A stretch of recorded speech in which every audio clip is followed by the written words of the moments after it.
Hello बच्चों, welcome to विरासत academy. विरासत एकेडमी के ऑनलाइन ई लर्निंग प्लेटफॉर्म पर आप सभी का स्वागत है बच्चों। तो आज के इस सेशन में हम बात करने वाले हैं, जो चारों तरफ आपको सुनने को मिल रहा होगा कि CHS BHU का सिलेबस चेंज हो गया है, कैसा एग्जाम में पैटर्न होगा, क्या क्वेश्चन रहेगा, क्या क्या चेंजेस आए हैं। ऐसे बहुत सारे टॉपिक आपको आसपास सुनने को मिल रहे होंगे। तो चलो आज तुमको क्लैरिटी देती हूँ मैं कि एक्चुअल में क्या चेंजेस आए हैं, क्या चेंजेस नहीं आए हैं और किन को उन चेंजेस पे फोकस करना है। तो जिनको नहीं पता हो, वीडियो शुरुआत करने से पहले मैं बता दूं CHS BHU क्या है। CHS BHU that is central Hindu school, जो कि BHU के अंदर एक चलाया जाता स्कूल है, जो कि क्लास 6 से लेकर 12 तक के बच्चों के लिए स्कूल है। एक बार आपके एंट्रेंस एग्जाम क्लास 6 के लिए होते हैं, फिर 9th के लिए होते हैं, फिर 11th के लिए होते हैं। ओके, तो मोस्ट इम्पॉर्टेंटली जो सेट है that is school entrance test BHU conduct करवाता है। उस इंट्रेंस एग्जामिनेशन को जब आप देते हैं, क्वालिफाई करते हैं और आपका सिलेक्शन होता है कट ऑफ के हिसाब से, तो आप यहाँ पे अपनी पढ़ाई कर सकते हैं। ओके, तो जो लोग भी, जो बच्चे हैं, जो एस्पिरेंट्स हैं, जो CHS BHU की प्रिपरेशन कर रहे हैं, जो कि चाहते हैं कि वो प्रिपेयर करें, तो मैं आपको बता दूं हमारा चैनल लेकर आ रहा है आप सभी के लिए, जो CHS BHU में जो क्लास 11th के स्टूडेंट हैं, जो जाना चाहते हैं, जो 10th में भी पढ़ रहे हैं। मैं बता दूं तुमको क्लियर करके कि अगर तुम क्लास 10th में हो तो अभी से CHS BHU के लिए प्रिपेयर कर दो। अगर तुम्हें +2 दैट इज अपना जो इंटरमीडिएट है 11th और 12th, अगर तुम्हें CHS BHU से करना है, ओके, फीस बहुत कम लगेंगे। क्यों? क्योंकि ये सेंट्रल गवर्नमेंट स्कूल है और साथ ही साथ बच्चों यहाँ की जो फैसिलिटीज़ है, यहाँ का जो एक रेप्यूटेशन है, वो बहुत ही ज़्यादा मायने रखता है। ओके, तो बहुत प्रेस्टिजियस मौका है। अगर आपका एडमिशन यहाँ हो जाता है, आप अपनी पढ़ाई कर पाते हो, तो आपके फ्यूचर के लिए बहुत ही बेटर होगा। तो जो लोग भी CHS BHU के लिए प्रिपेयर कर रहे हैं क्लास 11th के एग्ज़ाम के लिए, तो मैं आपको बता दूं हमारा चैनल जो है वो क्लास 11th के लिए प्रिपेयर कराते हैं हम CHS BHU के लिए। तो जो लोग भी एग्ज़ाम देने वाले हैं, जो इंटरेस्टेड हैं, तो कमेंट सेक्शन में ज़रूर बताओ क्या स्ट्रीम है तुम्हारा, कौन से स्ट्रीम से प्रिपेयर करना चाहते हो, सो तुम्हारे लिए बेटर हम और अच्छे कंटेंट लेकर आ सके। सैम्पल पेपर सॉल्व करवाएंगे तुम्हें, जो बहुत सारे इंपॉर्टेंट टॉपिक्स होती है, पूरे सिलेबस को हम कवर करने की कोशिश करेंगे। ओके, और तुम्हारा सिलेक्शन चाहेंगे कि ज़रूर CHS BHU में हो, क्योंकि यहाँ से पढ़ना सबका सपना है। ओके, तो चलो अब मैं बता दूं कि सिलेबस जो चेंज की र्यूमर तुम्हें चारों तरफ सुनने को मिल रही है, आखिर एक्चुअली में ये क्या है। ठीक है, तो सिलेबस जो है बच्चों, वो उन लोगों का चेंज हुआ है, जस्ट लाइक NCERTs की कुछ ऐसे बुक्स हैं जो कि आपको पता होगा, ओल्ड NCERTs, और अब जो ट्रांसफॉर्म होकर न्यू NCERT आई है, तो कुछ कुछ पर्टिकुलर क्लास के टेक्स्ट बुक हैं जो चेंज हुए हैं। जैसे मैथमेटिक्स है क्लास जो 8-9 का, तो इस तरीके के कुछ कुछ चेंजेस हैं जो हुए हैं। ठीक है, तो वो उनके लिए है जो क्लास 9th में एग्ज़ाम देने वाले हैं। ठीक है, कुछ बहुत चेंजेस ऐसे आए हैं। क्यों? क्योंकि जो क्लास 9th में वो एग्ज़ाम देंगे, वो अप टू 8 तक का उनको NCERT अच्छे से कवर होना चाहिए। तो उनके लिए थोड़ा बहुत चेंजेस हैं कि आप ये देखो, आपके एग्ज़ाम की पैटर्न नहीं चेंज हुए हैं। आपके क्वेश्चन 100 क्वेश्चन आता है, निगेटिव मार्किंग नहीं होता है, आपको पता है। आपके क्वेश्चन वैसे ही होंगे, MCQ बेस्ड एग्जाम होता है, सारे कुछ वही होने वाले हैं। एग्जाम का पैटर्न भी सेम रहेगा, जैसे PYQs आते थे, आप PYQ देखेंगे वैसे ही आने वाला है। बस थोड़े बहुत जो बदलाव NCERTs में आए हैं, उस बेसिस पे आपके एग्जाम होंगे। ठीक है, ये किन के लिए है? उनके लिए है जो क्लास 9th में CHS BHU का देंगे। बट जो लोग क्लास 11th का एग्ज़ाम देने वाले हैं, मतलब जो अभी 10th में है, और 2026 में जब आपका फॉर्म आता है इसके लिए, अराउंड आपका फॉर्म जो है वो फरवरी से मार्च के बीच में आपका फॉर्म फिलअप हो जाएगा। तो जो बच्चे क्लास 11th के एग्ज़ाम देंगे, उनके लिए कोई बदलाव नहीं है, उनको यही पढ़ना है, जो कि अभी मैं तुमको डिटेल में बताने वाली हूँ कि तुमको हर स्ट्रीम के अकॉर्डिंग क्या पढ़ाई करनी है।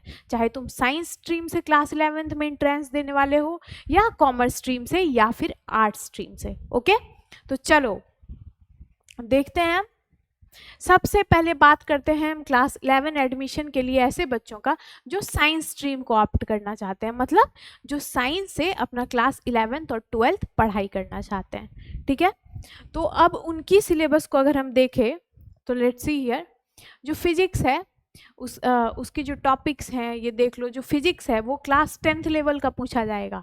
ठीक है, इतना बस माइंड कर लो कि एनसीईआरटी जो बुक है तुम्हारी क्लास 10th की, जो अभी तुम एनसीईआरटी पढ़ रहे हो, उसी एनसीईआरटी बुक को तुम्हें अच्छे से कवर करके जाना है। क्यों? इसी से रिलेटेड बच्चों क्वेश्चन रहेंगे, कोई निगेटिव मार्किंग नहीं है। तो सोचो कि तुमने अगर बहुत अच्छे से अपने क्लास 10th के सिलेबस को कवर कर लिया तो आराम से तुम क्वालिफाई कर जाओगे। ठीक है, तो इसलिए क्लास 10th के जितने तुम्हारे सिलेबस हैं, जो बुक्स हैं, साइंस स्ट्रीम के हो गए या आर्ट्स के हो गए या फिर कॉमर्स के हो गए, इन तीनों स्ट्रीम्स का हम लोग प्रिपरेशन करवाने वाले हैं बच्चों। स्पेशली हमारा फोकस साइंस स्ट्रीम पे रहेगा, इसलिए जो भी इंटरेस्टेड हैं कमेंट सेक्शन में ज़रूर बताना, ताकि हम बेहतर प्लान कर पाए तुम सबके लिए कि कैसे तुम्हारी बहुत हेल्प हो सके ताकि तुम्हें यहाँ एडमिशन कंफर्म मिले। ठीक है, तो क्लास 11th में अगर तुम्हें एडमिशन चाहिए साइंस स्ट्रीम से, तो तुम्हें क्लास 10th की साइंस की पूरी एनसीईआरटी की बुक को कवर करनी पड़ेगी। सबसे पहले फिजिक्स है, जिसमें तुम मैकेनिक्स हुआ, heat, light, sound, electricity and magnetism, ये कुछ इंपॉर्टेंट चैप्टर्स हैं, इन सारे को तुम्हें कवर करना पड़ेगा। ठीक है, फिर हम केमिस्ट्री की बात करते हैं तो एटॉमिक स्ट्रक्चर है, केमिकल बॉन्डिंग है, पीरियोडिक टेबल है, स्टेट्स ऑफ मैटर है, बेसिक ऑर्गेनिक केमिस्ट्री है। जो क्लास 10th की एनसीईआरटी लेवल बुक है ना, उसमें जितना तुम्हारा फिजिक्स का सिलेबस है, केमिस्ट्री का सिलेबस है, मैथ्स का सिलेबस है, बायोलॉजी का सिलेबस है, सबको कवर कर लो। ठीक है, इसी से रिलेटेड तुम्हारे एग्जाम में क्वेश्चन आने वाले हैं जो तुम्हारे क्लास 10th की एनसीईआरटी लेवल बुक है। ठीक है, अब चलो बायोलॉजी में देखो, जैसे cell biology, genetics, plant physiology, human physiology and ecology.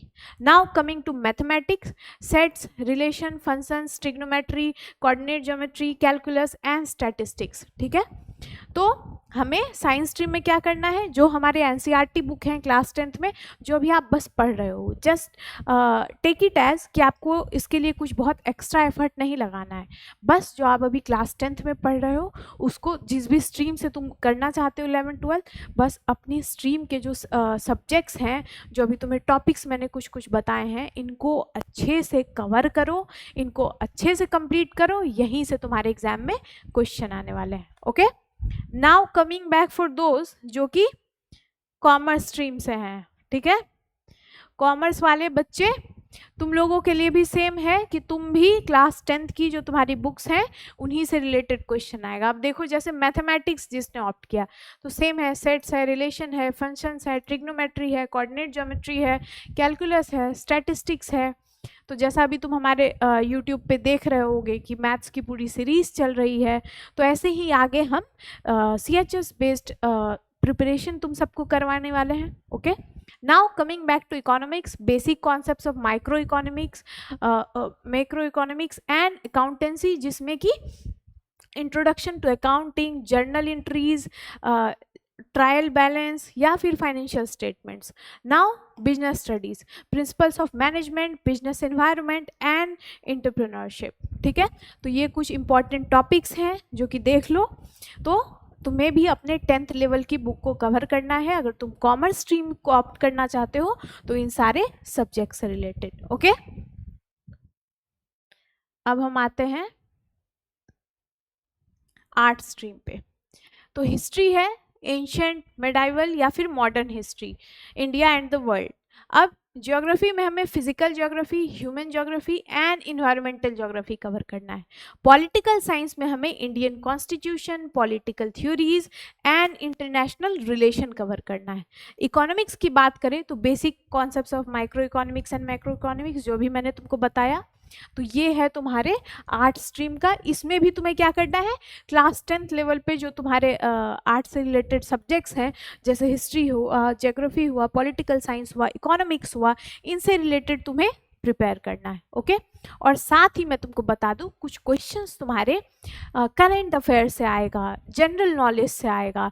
अगर जनरल नॉलेज में जो भी तुम्हारे इंपॉर्टेंट पॉइंट्स हैं, जैसे स्पोर्ट्स से रिलेटेड हुआ, कुछ अवार्ड से रिलेटेड हुआ, जैसे नोबेल प्राइज़ किसे मिला, इस टाइप के जो क्वेश्चंस होते हैं करंट अफेयर में, जैसे अभी कुछ क्या नया स्कीम्स आया है, क्या ऐसा चल रहा है जो बहुत ही ट्रेंडिंग टॉपिक हो, जो आपके पर्सपेक्टिव से जानना हो, तो जनरल नॉलेज है, ठीक है। और साथ ही तुम्हारे जो पर्टिकुलर सब्जेक्ट्स हैं उनसे रिलेटेड क्वेश्चन आने वाले हैं, ओके। तो जितना कुछ इम्पॉर्टेंट है सिलेबस जो कि क्लास 11th के लिए आप सबको प्रिपेयर करना है, तो वो सब मैंने आपको बता दिया है। अब डिटेल में जब हम अपने क्लास को स्टार्ट करेंगे तो हर एक स्ट्रीम के वाइज आपको डिटेल में सारी इन्फॉर्मेशन देंगे कि क्या एक्चुअली में हमें पढ़ाई करनी है, कैसे स्मार्ट स्ट्रेटजी से पढ़ाई करनी है, और साथ ही साथ हम सारे PYQs को भी सॉल्व करेंगे जो आपके प्रीवियस CHS एग्जामिनेशन में जो एंट्रेंस एग्जाम है उसमें आया हुआ है, ठीक है। तो जो भी बच्चे इंटरेस्टेड हो कमेंट सेक्शन में ज़रूर बताना, और ऐसे ही सारी अपडेट्स के लिए हमारे चैनल को सब्सक्राइब करो।